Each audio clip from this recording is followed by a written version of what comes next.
Good afternoon. My name is Jamie Erker, and I'm the Director of Communications at the Centennial Institute. Thank you so much for joining us here today for our first ever last lecture. To begin, I would like to invite two amazing CCU students to the stage to lead us in the prayer and pledge, Clara Wind and Connor Posey.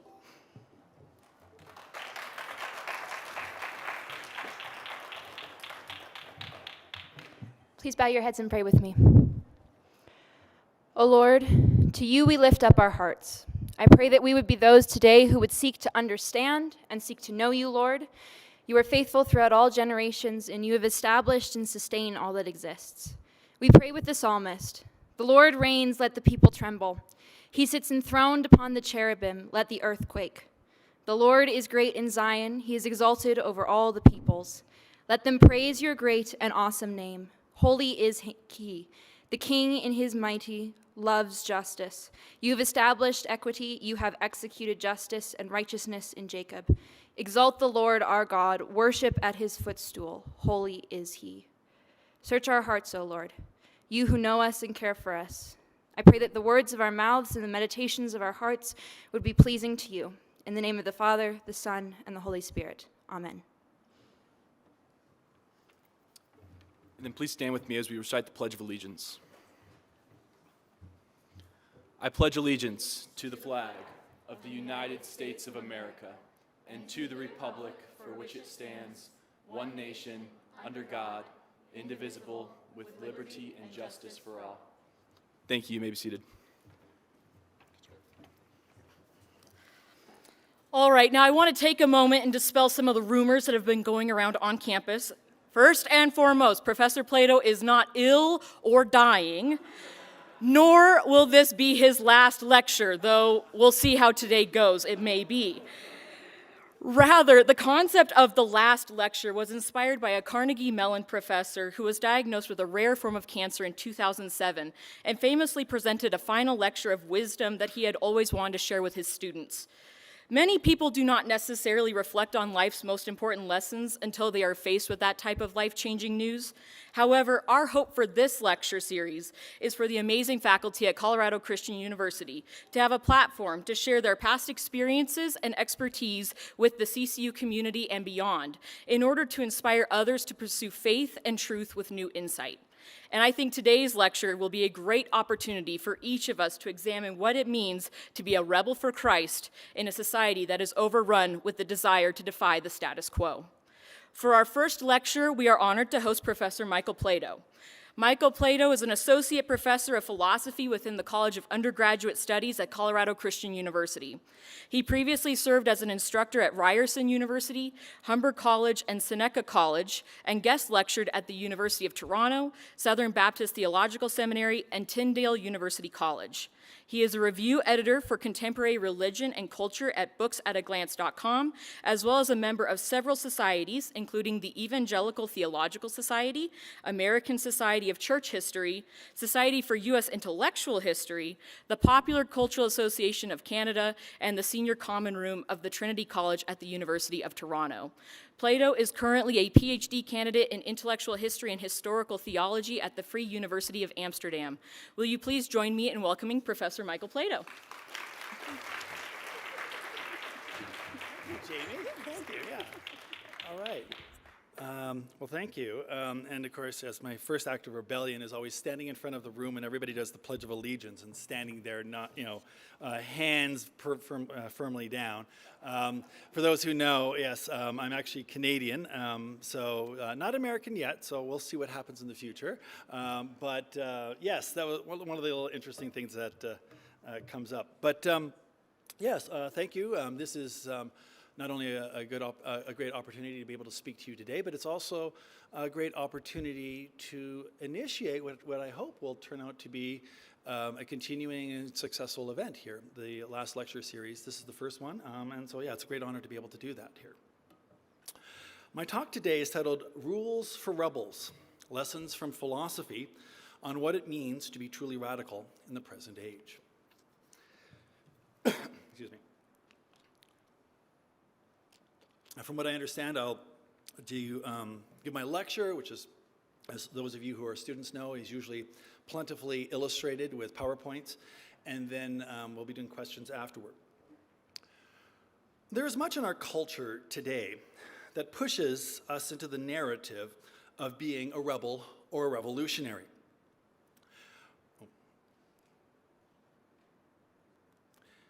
We are constantly told to think for ourselves, push the envelope, challenge authority, fight the system, fight the man, be yourself, don't compromise, be original, be daring, fight for what you know to be true. More often than not, we are told this by corporations trying to sell us something. But it is also something ingrained in us. The United States is, of course, a nation founded on a revolution, and we continue to find this principle in our movies, our literature, our music, and our schools. And rebelliousness is a very attractive idea. Everyone, it seems, wants to be a rebel. A number of years ago, there was an apocryphal story going around that the members of the Taliban, while hiding in their bunkers in Afghanistan, would regularly watch the original Star Wars movies and cheer on Luke Skywalker and Han Solo because they saw themselves as the plucky members of the Rebel Alliance, while America standing in their minds for the evil empire. Again, I'm not sure whether this is true or not, but it does fit with human nature. No matter who we are, we always see ourselves to some degree as on the outs or being oppressed by a larger or more menacing power. Perhaps more than with any other group, this is the position most heavily identified with those on the political left. Not too long ago, I was in a very liberal bookshop in Boulder, Colorado. Some of you may know the one. And there I found them giving out these stickers for free at the cash register. Just sort of like, okay, that's interesting. They just sort of have this thing. At that moment, I thought of all sorts of things I could resist, none of which probably the bookstore owners had in mind, probably including not paying for anything. Going to fight the power right at the register. But it is kind of interesting that suddenly popped this out. The cultural and political left has virtually institutionalized the notion of revolution. At the heart of the left's revolutionary sensibilities, whether communistic, socialistic, or some other variant, is ideology. They see their views as one ideology, and they see their opponents as possessing another ideology. Yet ideology is something more than merely a position or stand taken on various issues. At its heart, ideology is something which is universal, totalizing, and utopic. It is universalizing in that it is something which must, by its very nature, be accepted by everyone in the society or in the world in order to work properly, hence communism's global aspirations. It must also be totalizing or applied fully and consistently to all aspects of the individual's life, from her work to her play to her family to her faith. And finally, it aspires to its ultimate goal, namely that of achieving a kind of utopia, or an ideal and near perfect state in the future. In other words, ideology is not merely a way of looking at how to live in the world, but it is a system which is transformative and transcendent in its aspirations for both the individual and society as a whole. Conservatism, at its best, I believe, is ultimately not ideological, for its principle goal is the conservation of, well, whatever you happen to want to conserve. This means that it is not universal in its aspirations, but particular to the culture or society it comes from. British conservatives, for example, want to maintain the monarchy, while American conservatives fight to preserve the republic. It is also not totalizing, but eclectic and practical, needing only to be applied to the aspects of life where it is most needed. For instance, conservatives believe that the rules which govern the relations between people should not be uniform throughout society, but different in different circumstances. How you relate in a family setting should be very different from how you relate to others in church, at work, in government, or out in the public.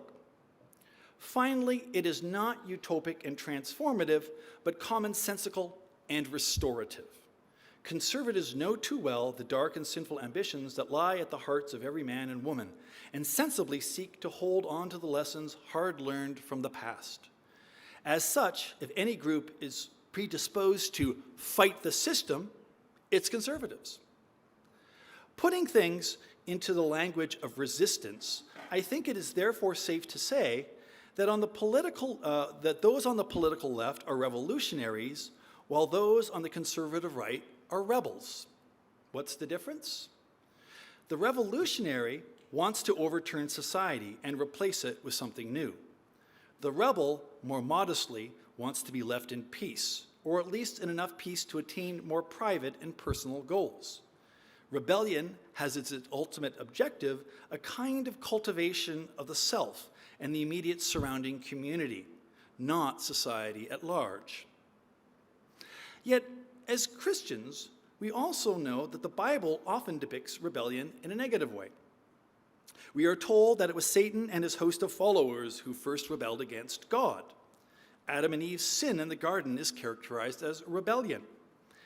And yet we must also remember that there is also Moses and the Israelites who rose up against Pharaoh, and all those prophets who defiantly condemned kings and empires.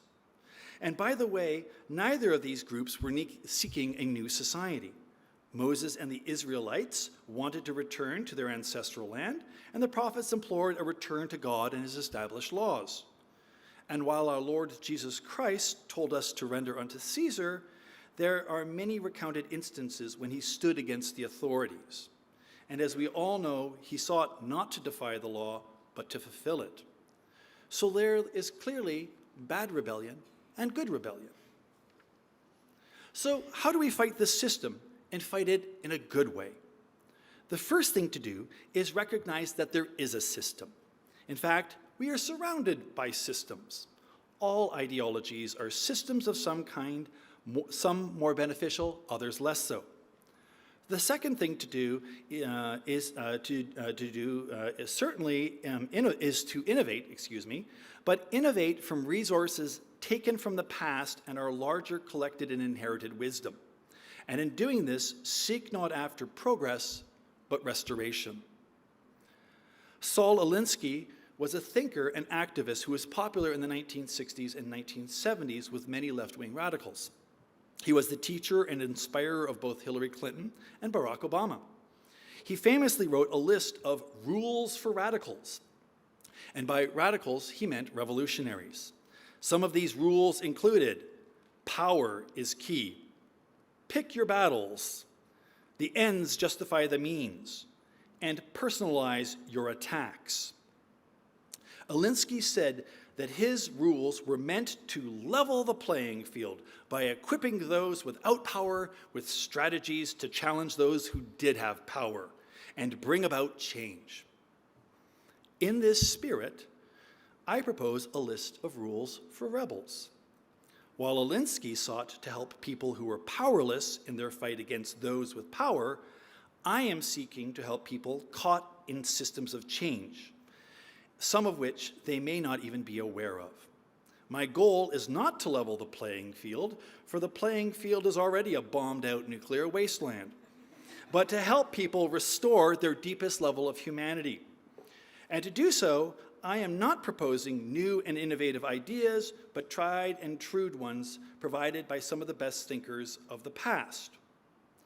While I, in fact, have many more rules, shall we say, given our time limit, here are just 3 rules, my 3 rules for rebels.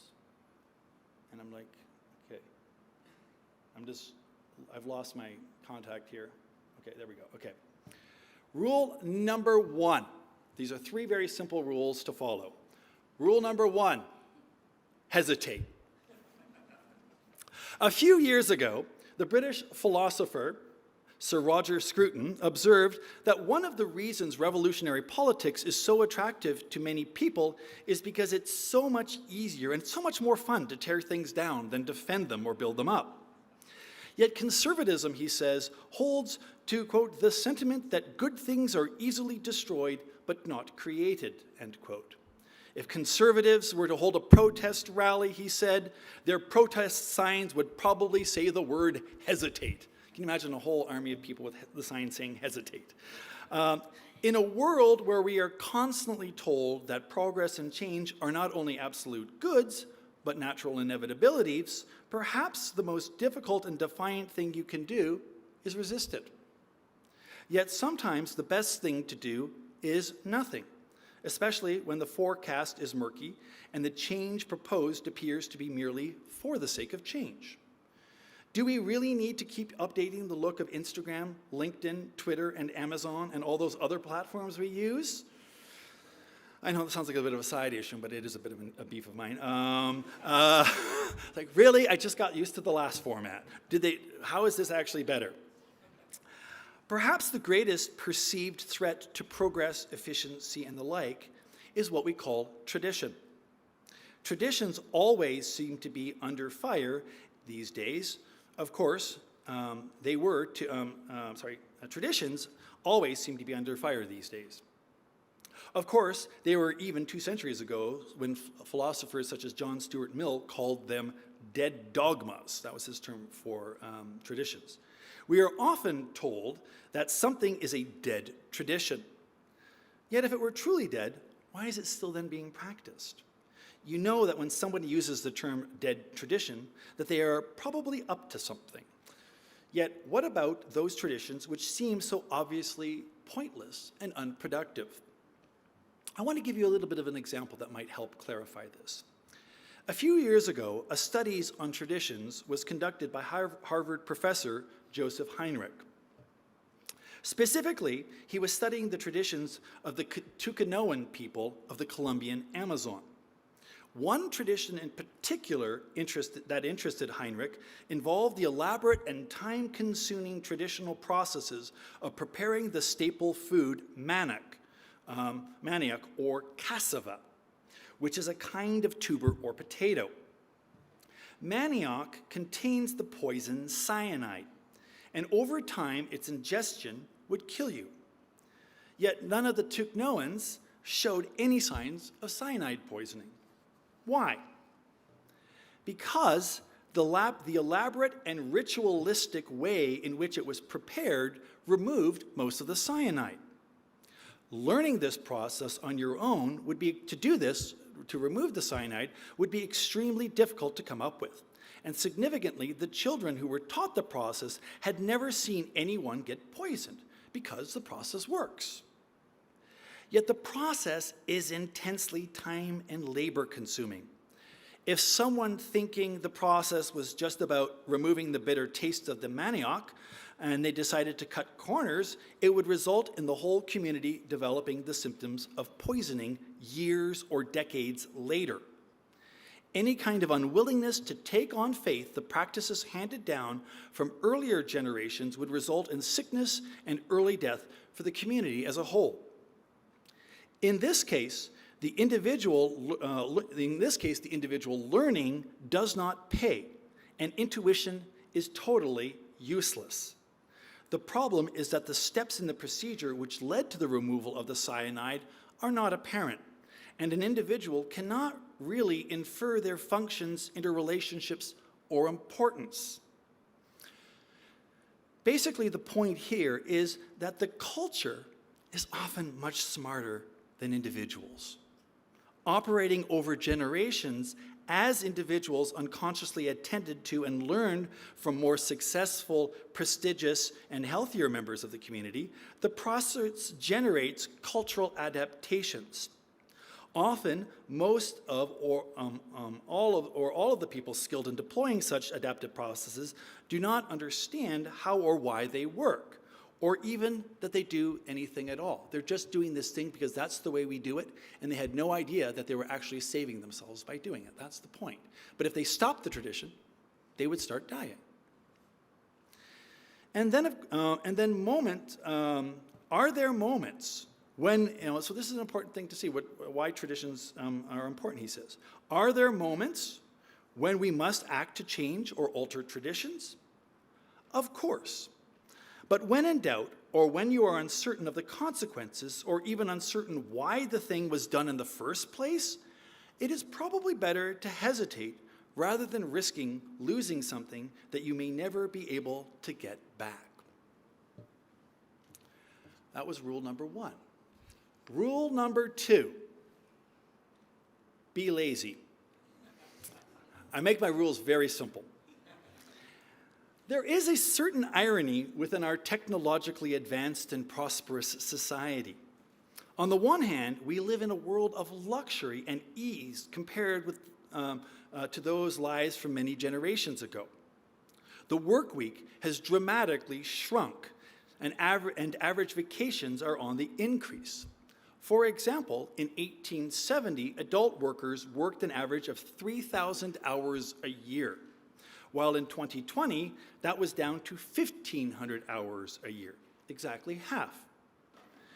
We also no longer have the dangerous back-breaking work of former years, generally speaking, thanks to newer technology and managerial efficiencies. Yet, according to theorists such as Jonathan Crary, this improvement has been countered by a number of newer problems. For example, Crary points out how our economy now operates 24 hours a day, 7 days a week. Work and commerce never truly stop, and technological advances such as smartphones, email, and social media have blurred the boundaries between work and rest. We are always connected, always alert, and never fully detached from our obligations. This pressure for constant attention and availability are taking their psychological and physical toll. Societal expectation now places tremendous value on the ability to function without sleep. The modern workday has extended beyond the 9 to 5 of the past, with people expected to keep working into the night, staying connected through their computers and phones.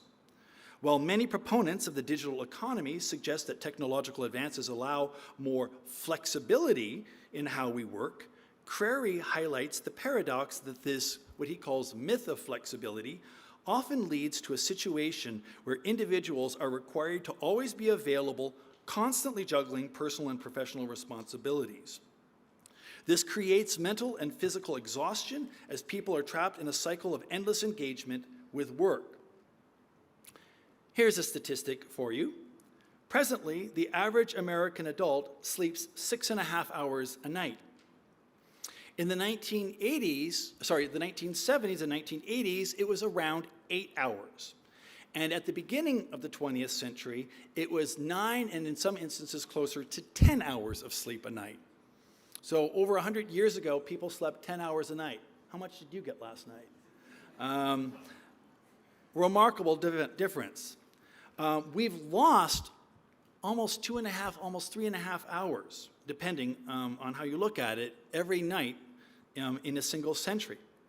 Crary argues that this loss of sleep has profound implications, not just for our health, but for our formation as individuals.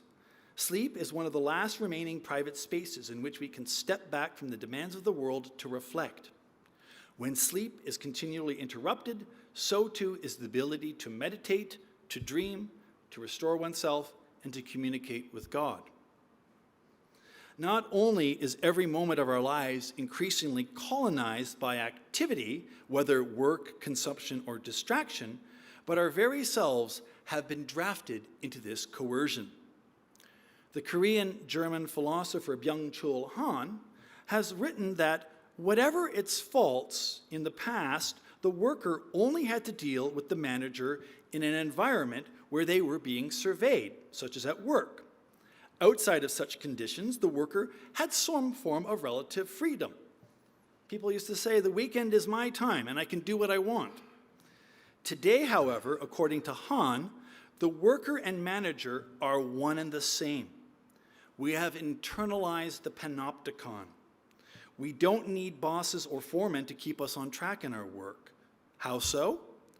The self has been turned into a project. Every job, task, and duty has become a means of personal self-enhancement, but one which ultimately is about further productivity. The celebration of freedom we experience in our work lives is a manipulation, Han tells us. This is done through annual employee evaluations, performance reviews, professional objective timelines, and even the gamification of tasks. Yet all of this self-motivated development is exhausting. This is why one of the biggest problems we face today is something called burnout. Byung-Chul Han calls our present culture the burnout society. And this is why we employ so many cheerleaders to keep us going. We see this in the proliferation of therapists, life coaches, self-help books, and motivational speakers. So what are we to do about this? The celebrated media guru Jordan Peterson had as one of his 12 rules for life, learn to make your bed. I'm inclined to make my rule, learn to stay in bed. We are a society that does not know, yes, kittens always help to make go down easier. We are a society that does not know how to properly rest, to detach ourselves, to take a moment for sheer, unapologetic unproductivity. When was the last time you sat still for an extended period of time where you weren't on your phone or on any kind of media, socially engaged, or working through your future plans? We need to learn how to do this more, if for no other reason than it is a biblical mandate. We often forget that the creation week was 7 days, not 6. Clearly, God did not need to rest up for the tasks of the next Monday morning. He saw in rest something of value in and of itself, and consequently demanded as his fourth commandment that we keep it holy. This is something we have forgotten, and I would frankly argue that perhaps the most radical thing you can be today is a Sabbatarian. The Apostle Paul tells us in 1 Timothy 6:6, godliness with contentment is great gain. Godliness is paired with contentment, and contentment is not merely happiness, but also means satisfaction and not being in pursuit of anything else. Godliness can, of course, be found everywhere, but when it is found in itself with no other supplements, it is, as Paul tells us, the greatest of gains. Rule number 3, the final rule for today: contradict yourself. Perhaps even beyond the battering ram of progressivism that seeks to demolish all traditions in its path, or the unrelenting call to productivity that has led to collective burnout on a global scale, there is one crisis that eclipses them all, and that is the present assault on truth. As the philosopher David Shields notes, this has been a centuries-long project here in the West, which has led us since the 1970s to its postmodern consequences, where truth is dead and all knowledge is relative. Given this new irrelevance of truth, according to Shields, we have witnessed what he calls the weaponization of deconstruction in the political arena. Unfortunately, there are even those on the conservative right who now also treat the truth as something malleable and plastic. Many on the left, now realizing the error of their postmodern ways, have resorted to insipid fact-checking as a response. For bare and simple facts are the only kinds of truth they can still recognize. How are we to meet the challenge of relativism, fact-checkers, and those who treat truth as something superficial? One possible way of responding is by engaging with deeper truths, truths which can only be presented through things like paradoxes. The Christian thinker and writer and humorist Gilbert Kenneth Chesterton, or G.K. Chesterton as he's known, loved paradoxes. A paradox, in Chesterton's terms, is not merely a rhetorical device, but a means of accessing a more profound understanding of life. While, in a sense, a paradox is a contradiction, it is not an illogical one. The tension created between the two poles of a paradox is about revealing truths that the mind cannot fully grasp when it is confined to a purely linear or rational framework. To simplify this a bit, a paradox is a statement or concept that at first glance appears to be contradictory, but upon further reflection reveals a deeper or hidden truth. For instance, Chesterton often referred to the paradox of a child's approach to life, how children in their simplicity and wonder possess a greater grasp of the truth than adults who have become encumbered with complexity. Chesterton loved to take what seemed like contradictions and show how they were deeply connected. One of his most famous statements captures this. The Christian ideal has not been tried and found wanting. It has been found difficult and left untried. This is a paradox. It seems to imply that Christianity has not been fully explored because it's too demanding. But this paradox, when unpacked, points to the tension between our human frailty and the higher calling that Christianity places on us. The very difficulty is evidence of its truth and depth. Chesterton's view of paradox is inextricably linked to his Christian faith. The central event of Christianity, the life, death, and resurrection of Jesus Christ, is itself a paradox. Chesterton famously wrote that the paradox of Christianity is that it is the joy of the world and the pain of the world all at once. The crucifixion of Jesus, for instance, appears to be a defeat, yet it is, in Christian belief, the ultimate victory over sin and death. This paradox is the heart of the Christian gospel. And this paradoxical nature of Christianity is not just a historical event, but exists within its spiritual and moral framework. Chesterton believed that embracing paradox was essential for genuine Christian life and getting at truth at its deepest. Here are 3 examples of this that he shows us from Christianity. The paradox of strength and weakness. In the Christian tradition, Christ's power is revealed through his apparent weakness. His submission to death on the cross, a form of execution meant for criminals. Chesterton saw this as a profound paradox. He writes, "The man who goes to the cross is the strongest man that ever lived, but in the world's eyes, he is the weakest." Number 2, the paradox of joy and suffering. Christianity holds that suffering can lead to joy, a paradox that Chesterton explored in great depth. For instance, Jesus' suffering on the cross leads to the joy of resurrection. Chesterton believed this paradox was crucial for understanding how Christians are to live in this world, not as those who avoid pain and hardship, but as those who find joy and hope in the midst of suffering. He often argued that without suffering, true joy would have no context, no foundation. Without the cross, he said, there could be no Easter. Finally, the paradox of freedom through obedience. Chesterton also explored the paradox that true freedom is found through obedience to God. In a world that sees freedom as the absence of constraint, Chesterton argued that true freedom comes from submitting oneself to the divine order. This paradox is evident throughout the Christian life. By aligning ourselves with God's will, we find a freedom that transcends the limited freedom offered by the world. Chesterton's quote, which I gave before, "The Christian ideal has not been tried and found wanting, it has been found difficult and left untried," points to this paradox. Freedom is found in obedience. Chesterton's use of paradox was not just theological, but it was also a response to the challenges of the modern world. He saw modern society as being overly focused on materialism, secularism, and a reliance on human reason to solve all of life's problems. Paradoxes, in Chesterton's view, served as a corrective to this mindset. They remind us that the world is not easily explained, and that faith requires a willingness to embrace the unknown and the mysterious.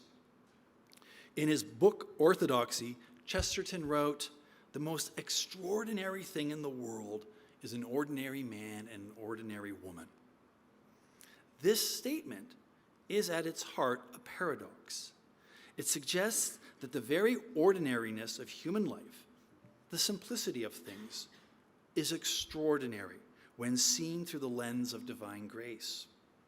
Modern life, with its obsession with novelty, progress, and productivity, often overlooks this deep truth. Chesterton believed that paradoxes were a way of rescuing the ordinary from the drudgery of modern life. By embracing the paradox of the ordinary, we can see the world anew, recognizing the hidden truth in what might otherwise be overlooked. As Christians, we are called to live in this heightened world of paradox, or I like to call logical contradiction. For it is only in this discombobulated and baffling space that we can gain insight into those deeper truths of telos and transcendence. Telos being the Greek term for those ultimate goals, and transcendence, that ultimate reality. Though I prefer Chesterton's own term for this realm of deeper and more profound truthful realities. He called it Elfland. It is Elfland which possesses the only real truths worth considering, and their confirmation or denial is beyond the powers of any modern fact checker, even the ones that work at the New York Times. Conclusion. So there you have it. 3 rules for how to be a rebel in our times. Number 1, hesitate, or rather I should say, don't give up the inheritance of the past so easily, especially if you don't even know what you're really giving up. 2, be lazy, or rather, learn how to rest properly and detach yourself from the demands of the world, which in the end may be both artificial and superficial. And finally, 3, contradict yourself, or learn to find those paradoxes in your life and faith which reveal first that there are truths, and then that there are truths which can take you to the very heart of reality. You may not found a new and perfect world, but you may at least find a way to more happily live in the world that already exists. Thank you.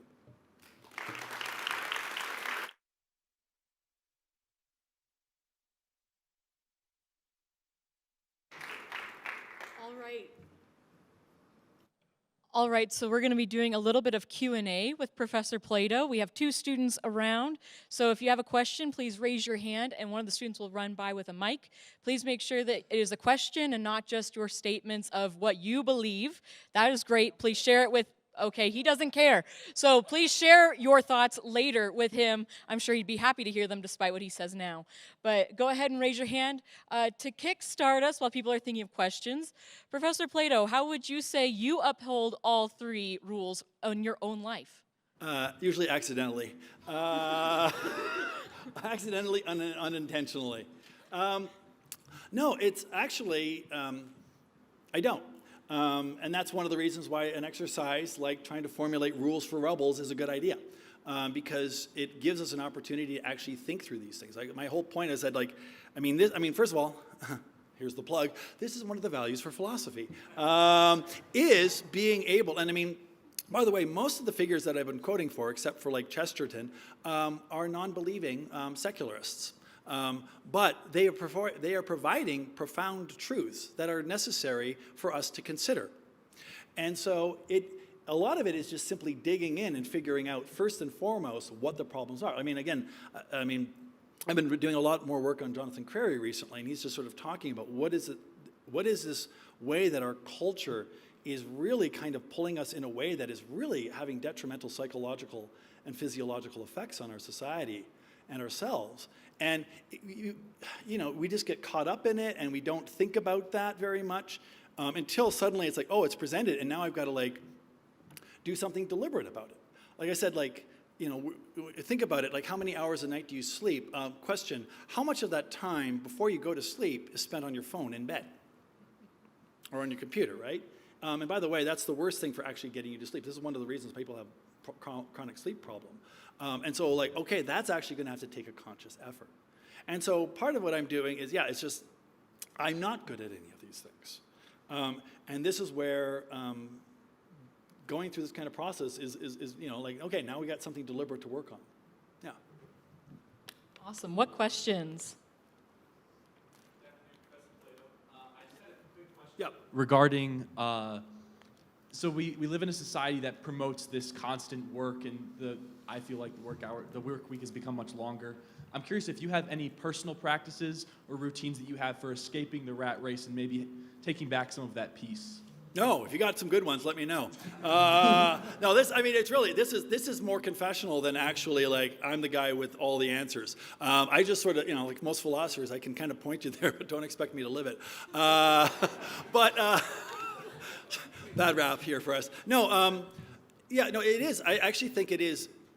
What a lot of the research is, of course, now showing is, we are barely beginning to study the effects of social media and the new screen technologies that now surround us. We've had TV for 80 years, but we are now actually seeing screens at a new level, and we're only just beginning to understand it. I think that's a detrimental problem, and in some ways, putting restrictions and restraints on that more than anything. Yes, there is the idea of work and learning how to cut it off, but the first way you do it is cutting yourself off from the computer. I know some people that do this, and I know students would be very, maybe a little concerned about it, but not looking at your emails all weekend. Because that's the whole point, is that we're never actually getting out of the mindset. We're always in it, and I just even say it for businesses. You actually want, unless you actually, having breaks from things actually makes you more productive, actually, believe it or not. But if you're constantly in that state, it's just sort of leading to this kind of constant dissipation. So for me, and I think there's a lot of books on this, like how to cut the electronic cord, how to cut the digital cord is really the first step. There are other areas as well, but that more than anything, that's the difference between the 1970s and now, why we're suddenly losing all this time of sleep is electronics. Yeah. To your third point, wow. Yeah. To talking about discovering paradoxes, what are some of the most interesting paradoxes you have seen so far in our world that fascinate you specifically? Yeah, on the spot. Christianity. It really. There are other ones, but I think it is. Those are the major ones. It's the incredible amount of. Another word that you could use for this is irony. Like I said, the whole idea of the cross is certainly the key one that I would certainly point to right away. Let me think about that a little more, some of the other kinds of paradoxes. I'm always kind of making these little observations. At some point, I kind of was getting into Chesterton, and I need to write down some of the ones that I've been thinking about. So that's a good point. I'll have to, maybe next class or whatever, I'll see what I can come up with for you in the next little while. But for me, it is, at its heart's core is what the Christian message is. It isn't just this obvious and immediate thing that we start to see. Christianity always seems to be turning things on its head in a way. And Chesterton, he's one of the writers, he'll show it in smaller form, but he's always pointing out these kinds of paradoxes. But they always seem to be connected, I think, to certainly Christian and transcendent truth. Yeah. But yeah, let me get back to you on that. Got a question right there. I was just curious, for one of the rules, and hesitate, you mentioned the culture is often much more wise than the individual. Yes, for tradition. Yep. What do we do about the cultural beliefs that go against biblical concepts or ideas, I guess? Sorry, I missed that last bit. What do we do about cultural beliefs that go against biblical concepts or ideas? Are we talking new ones or traditional ones? Because the whole point is, my whole point is that we are very willing to. My question is ultimately, not just from the biblical perspective, but we should always be cautious about new ideas. Now, again, some new ideas make sense, and so again, that's why I want to be careful. I don't want to be don't do anything new.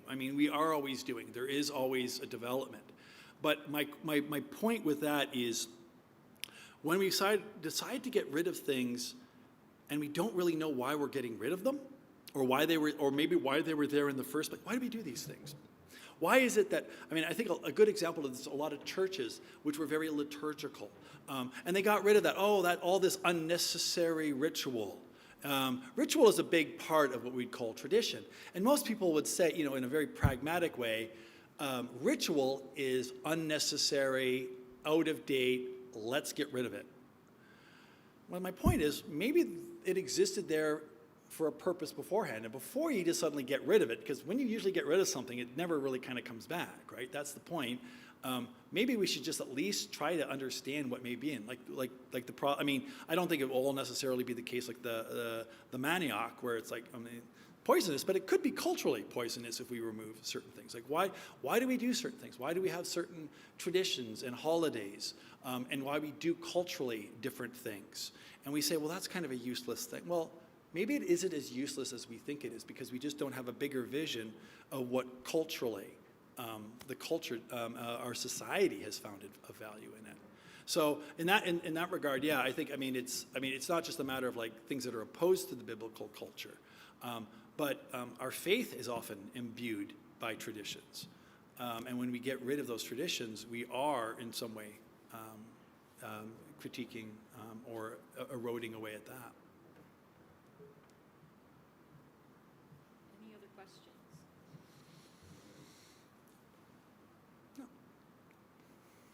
All right, well, with that, thank you so much for coming today to our last lecture. Please give a thank you once more to Professor Plato. I'll be around if anybody. Professor Plato will be around if you have any additional questions, you want to chat with him. Again, share your thoughts. Obviously, he wants to hear all about it. With that, our next last lecture will be on Monday, April 14th at 12:15 with Dr. John Wind, who is also in the audience. He's going to be talking about Christian nationalism. Is it good or bad? So please join us on April 14th. Thank you so much for coming out today.